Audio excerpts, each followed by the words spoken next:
تا حالا شده آیکون برنامه هایی که روی ویندوز و لپتاپ وصل میکنی بپره یا پاک بشه؟ یا تا حالا به این فکر کردید چطور میشه آیکون برنامه های نصبی روی ویندوز رو تغییر داد؟ با من همراه باشید.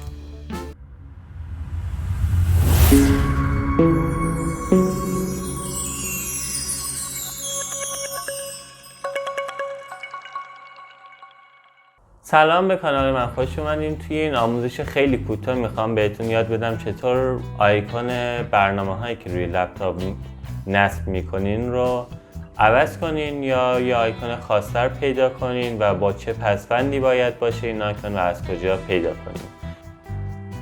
توی ویندوز یک سری آیکون های پیش‌فرض هست که مثلا اگه من یک دونه پوشه جدید درست کنم این آیکونش میشه. این آیکون پیش‌فرضشه. حالا من دوست ندارم این باشه، این رو میخوام تغییر بدم. چیکار کنم؟ هر برنامه یا هر چیزی که دارین که میخواین آیکونش رو عوض کنین روش کلیک راست میکنین، پروپرتیز، این گزینه، اینجا یک گزینه داریم چنج آیکون. این رو که بزنین یک سری آیکون پیش‌فرض توی خود ویندوز هست که شما میتونین طبق اینها آیکون پوشه آیکون برنامه‌تون رو عوض کنین.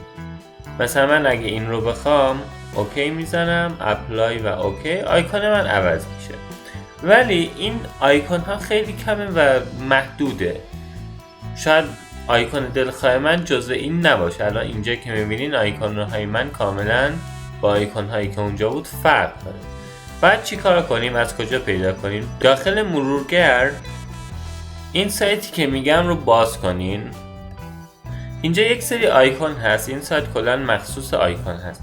یک سری آیکون هست که میتونین هر کدوم رو که میخواین روش کلیک کنین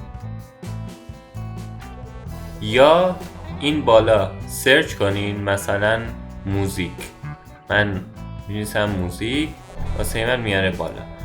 حالا اینجا من تمامی آیکون هایی که با موزیک در ارتباط هست رو واسه من آورده بالا. من اینجا میتونم دسته‌بندی کنم، بگم فقط آیکون های آبی رو واسه موزیک برای من بیاره بالا، که میبینید آورد. الان تمامی آیکون ها داره لود میشه. حالا من این آیکون رو میخوام بعد دانلودش کنم، ولی اینجا این گزینه رو یادتون باشه که حتما روی قسمت ICO باید کلیک کنید.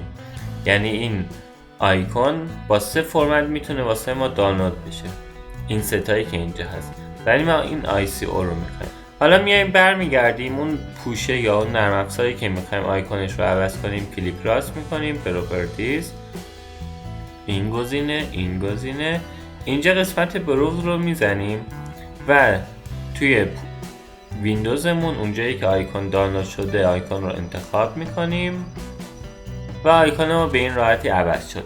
اما یک سری برنامه ها هستن مثل مای کامپیوتر، سطل زباله و برنامه های خود سیستم که شما نمیتونین آیکونش رو عوض کنین چون گزینه‌ای به اسم چنج آیکون نداره.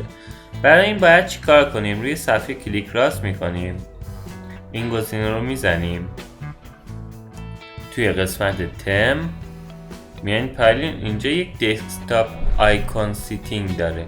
این رو که میزنین آیکون هایی که واسه خود ویندوز هست مثل دیس پی سی یا همون مای کامپیوتر، مثل نتورک، سطل زباله و غیره رو میتونین عوض کنیم. اینجا که روش کلیک کنیم چنج آیکون رو که بزنیم باز همون قسمت میاد بالا و میتونیم آیکون اون رو عوض کنیم.